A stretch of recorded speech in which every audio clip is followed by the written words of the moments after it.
Bonjour à toutes et à tous, Romain Dorancy, je suis médecin anesthésiste réanimateur au CHU de Nantes. Je vais vous présenter l'organisation des médecins anesthésistes réanimateurs en situation sanitaire exceptionnelle d'afflux massif de victimes. Alors en cas d'afflux massif de victimes, l'ensemble des fiches réflexes dédiées à cette organisation sont situées sur l'intranet, en passant par le pôle et la direction, en allant ensuite sur le PHU 12. Et vous arriverez sur le nouvel intranet du PHU 12. Vous cliquez sur plan blanc et gestion de crise et vous retrouverez l'ensemble des fiches réflexes à la fois du côté PTMC et dans un futur proche pour la partie HGRL. Ces fiches réflexes sont mises à jour régulièrement et vous y avez accès en continu via ces liens intranet. Pour consulter ces fiches réflexes en situation réelle, en situation à ma vie, l'ensemble de ces fiches sont disponibles en format papier dans une armoire dédiée située dans le petit déchocage, dans cette grande armoire rouge. Alors ce qu'il faut bien comprendre, c'est que en situation de SSE à ma vie, l'organisation ne pourra pas être la même que celle habituelle en garde au bloc des urgences. En situation à ma vie, il est possible de prendre en charge un très grand nombre de victimes en un temps très réduit et nous ne pourrons pas alors faire l'ensemble du déchocage dans les salles d'intervention. Il va falloir repenser l'organisation du bloc opératoire pour s'adapter à la crise. Et pour cela, voici la nouvelle organisation du bloc opératoire au PTMC en situation à ma vie. Vous voyez que certaines zones ont été modifiées, comme la salle de staff, la salle de réunion qui devient une salle de régulation du personnel paramédical.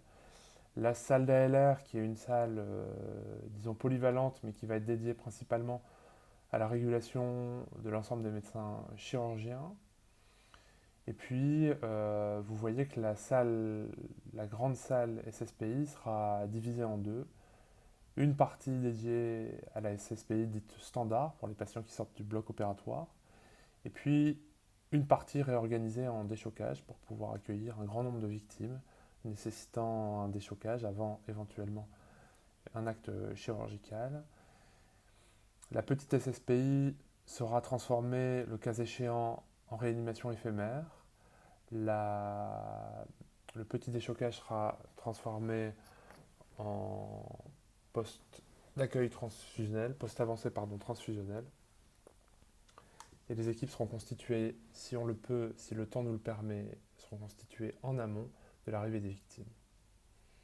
Donc on va voir le flux des patients et le rôle des médecins anesthésistes réanimateurs dans le parcours de soins de ces patients en situation à ma vie.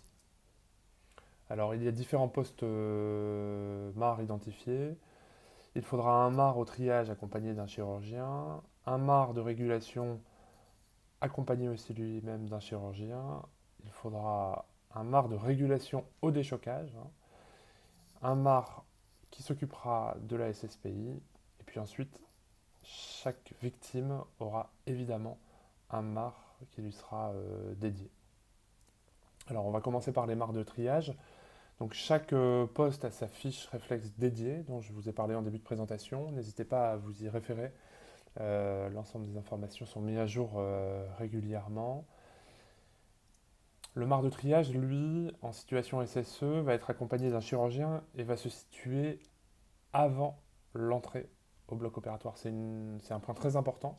C'est-à-dire que le MAR de triage, lui, son rôle, ça va être de décider qui entre et qui n'entre pas au bloc opératoire. C'est une décision qui peut paraître assez binaire, mais qui n'est pas si simple et qui nécessite d'avoir des MAR et évidemment des chirurgiens expérimentés, si possible, en fonction des personnes disponibles.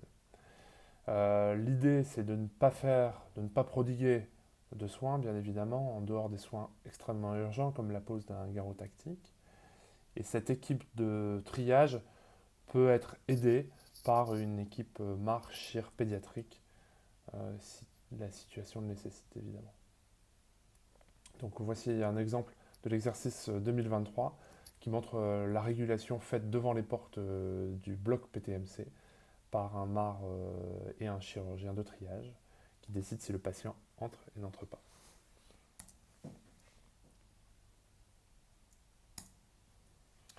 Une fois que le patient est admis au sein de l'enceinte du bloc PTMC, celui-ci va être transféré sur un brancard et les transmissions vont être faites entre les deux équipes, l'équipe amenant le patient et l'équipe recevant le patient.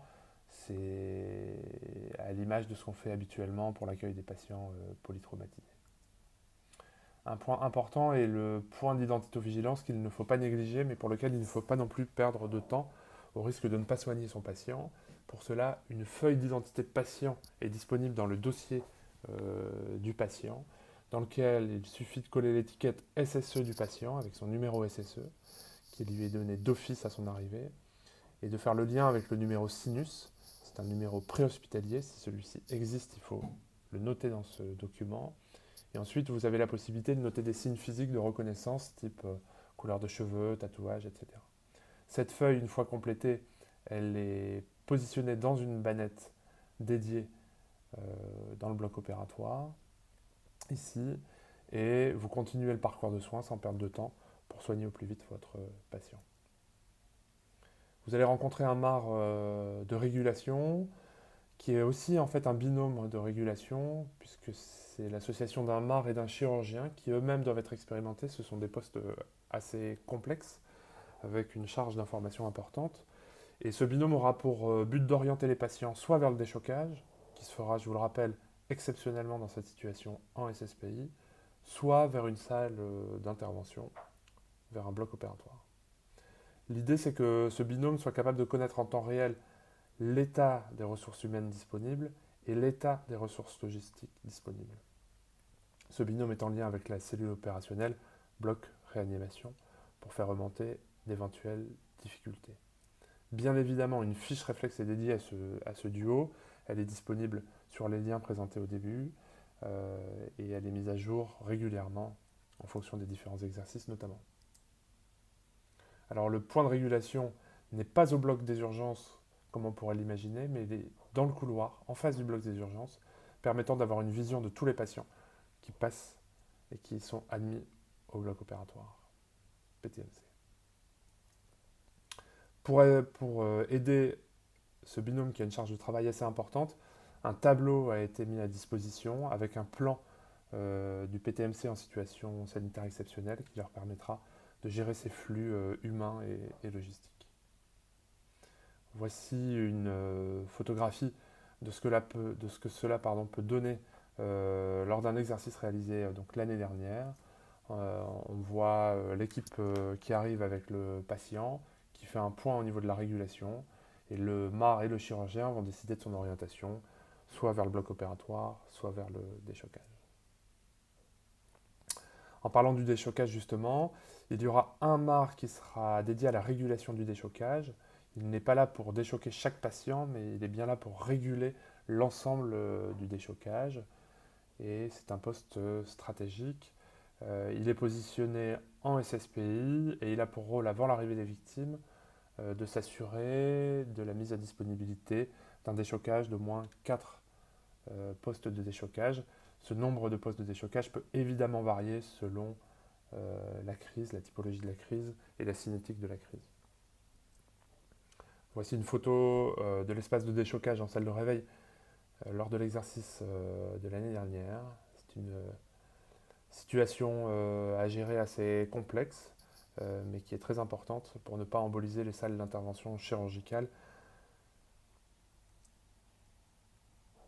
Le MAR de déchocage, lui, va être en relation avec l'ensemble du service de radiologie et la fast écho sera réalisée systématiquement pour chaque patient par un interne de radiologie qui va se déplacer et qui fera les fast écho en déchocage.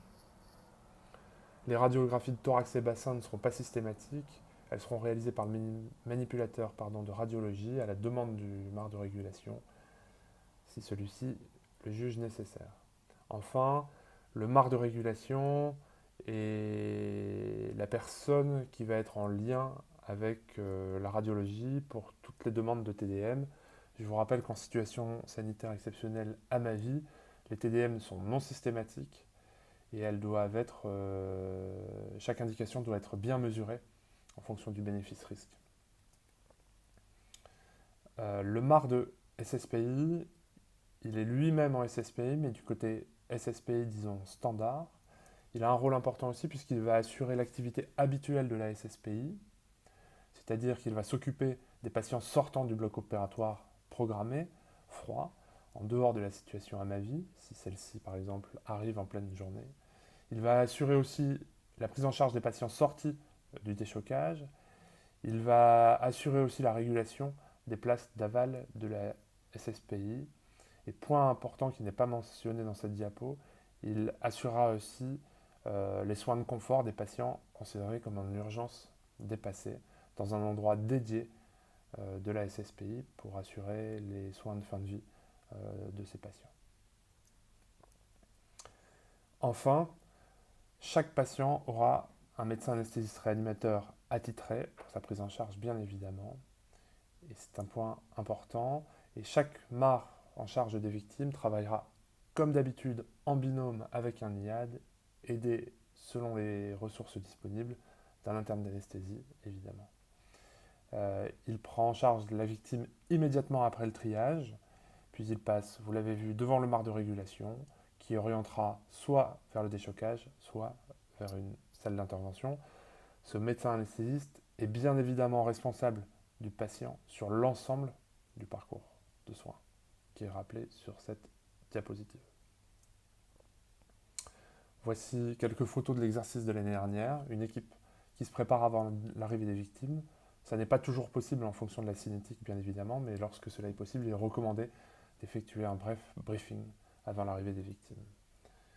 On rappelle le transfert des patients et les transmissions, le passage devant le poste de régulation pour l'orientation, soit vers le déchocage, soit vers la salle d'intervention. Je vous remercie pour votre attention.